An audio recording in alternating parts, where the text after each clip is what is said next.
Penny and the Punctuation Bee, a lesson on interrogative, declarative, and exclamatory sentences by Ellen Hammond. We've been working on listening to inflection in our voices when in conversation to determine what type of punctuation we need to use.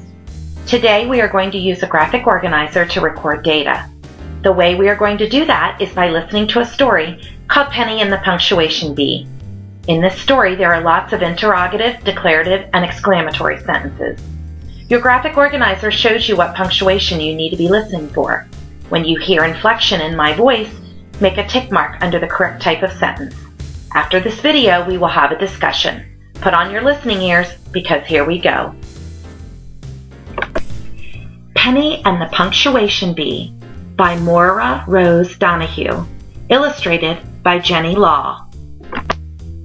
Penny stopped short when she saw the sign on Mr. Dash's door.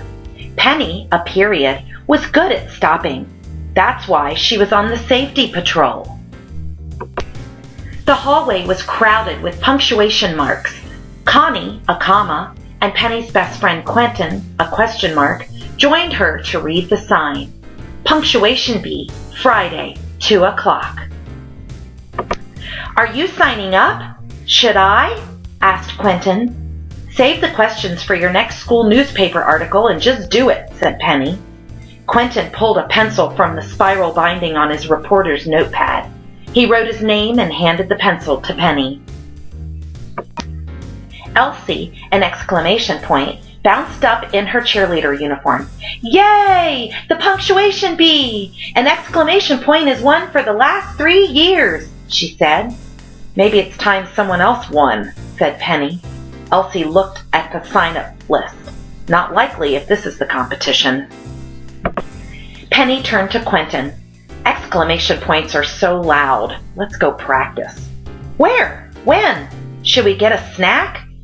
Quentin, stop the questions. We have work to do. As they walked away, a hyphen dashed by. Stop running, said Penny in her best patrol voice. At Penny's house, the two friends wrote words on note cards. Quentin held up win and turned over the 30-second timer. Penny had to make a sentence using the word and her punctuation mark. Penny stared at the word and thought hard. Then she said, "We won't let Elsie win." "We won't?" Quentin asked. Penny shook her head firmly. "No, we won't." Then Penny held up cat. "The cat chased the dog," said Quentin. Penny laughed. "That's funny, but it's not a question." Quentin tried again. "Did you ever see a cat chase a dog?" "Good job," said Penny. They practiced for 2 hours. Finally, Quentin held up the word pie. "I love apple pie," said Penny. "No, that's an exclamation. Are you tired? Do you want to stop?" Before Penny could answer, her mother announced that Quentin's dad was there to pick him up. After dinner, Penny went to her room to practice by herself. She made declarative sentences about everything there. "The picture is crooked. My cat's name is Dottie." "Penny, you should get some sleep," said her dad as he handed her hot cocoa and tucked her in. "I have to practice if I want to beat Elsie," said Penny, taking a sip. "The cocoa is hot. My pillow is..." She fell asleep in the middle of a sentence. The next day at 2 o'clock on the dot, the contestants lined up outside the gym. Connie was first, followed by Colin, a colon, Stella, an asterisk, Penny, and Quentin. The quotation mark twins, Quinn and Lynn, rolled up chattering breathlessly. Penny felt fizzy, like a shaken-up soda. Quentin tapped her on the shoulder. "Are you nervous? Are you ready?" he asked. "I think I'm ready," Penny said. "Good luck!" They filed into the gym. The entire school was squished together on the floor. Penny's mother waved from the audience. "Contestants, please sit down," said Mr. Dash. Penny noticed an empty chair. Where was Elsie? "Sorry I'm late," said Elsie, hopping through the gym. "I just made cheerleading captain. Yay!" Bragger, thought Penny. "Take your seat, Elsie," said Mr. Dash. "Contestants, when I call your name, please approach the microphone. Phrase your answer in the form of a sentence and use your punctuation mark correctly." He pointed to the shiny trophy. "The winner will receive this prize. Good luck, everyone." First contestant was Connie the comma. Mr. Dash held up the word peas. Connie smiled.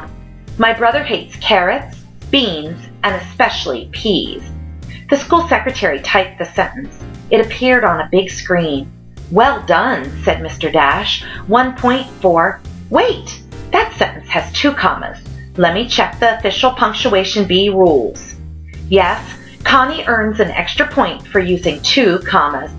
The scoreboard pinged and the number 2 lit up next to Connie's name. Then Quentin's turn came. Mr. Dash held up pirates.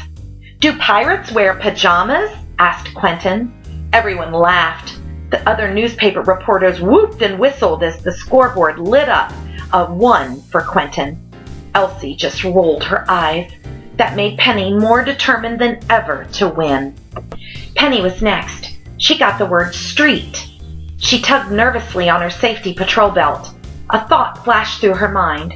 Always wait behind the safety patrol before crossing the street.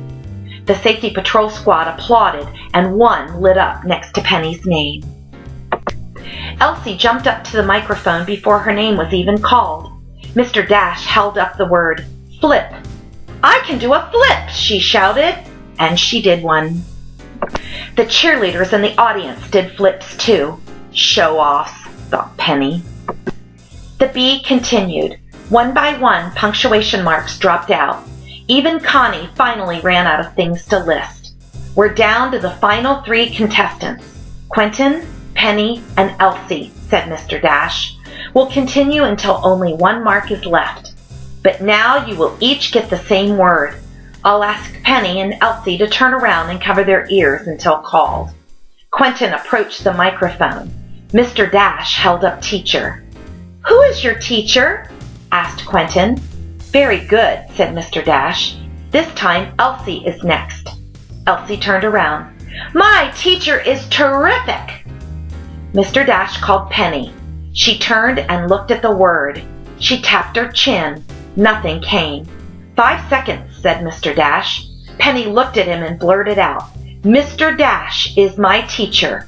Ping! She got another point. Suddenly, the loudspeaker hummed to life. "Students, the buses are here. Please return to your classrooms for dismissal," boomed the voice of the principal. "Well, it appears we have a 3-way tie," said Mr. Dash. "A tie? They hadn't beaten Elsie." Penny looked at Quentin. He was pointing to the screen. "Mr. Dash, what about Penny's abbreviation?" asked Quentin. "That's right," said Penny. Her class had just learned to make abbreviations. "I used a period twice, once after Mr. and once at the end of the sentence." She held her breath. "Penny and Quentin are right. Penny gets an extra point," said Mr. Dash. The scoreboard whistled and pinged and flashed like fireworks on the 4th of July. "Congratulations to our champion!" Mr. Dash handed Penny the sparkling trophy. The crowd cheered. Elsie drooped until she looked like a question mark. Penny held out the trophy to Quentin, and although it meant using an exclamation point, she said, "Quentin, we did it!"